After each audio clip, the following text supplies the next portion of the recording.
आपको ईमान और यकीन हासिल हो तो फिर दुआ करें अल्लाह उस पर इस्तिकामत अता फरमाए, फिर उस पर डट जाए। नबी पाक सल्लल्लाहु अलैहि वसल्लम ने फरमाया, मैं इस बात का खौफ नहीं करता कि मेरी उम्मत कमज़ोर हो जाएगी, इस बात का डर नहीं कि पैसे ख़त्म हो जाएंगे, ना ये खौफ है कि भूखी मरेगी। हुजूर किस बात का खौफ है?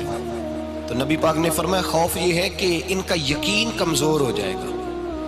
याद रखें, अगर एतबार ना हो तो घर नहीं चलता, तो अगर अल्लाह रसूल पर यकीन कामिल ना हो तो फिर बंदा मस्जिद नहीं आ सकता, फिर उसका दीन नहीं चलता, फिर उसके लिए मुश्किल है नमाज, फिर उसके लिए मुश्किल है राह खुदा में खर्च करना। मेरे नबी पाक ने फरमाया यूं ना कहा कर कि या अल्लाह चाहे तो दे चाहे तो ना दे, जब मालिक से मांग तो कहा कर या अल्लाह तुझी से मांगना है, मैं लेके उठूंगा, तू मुझे देगा।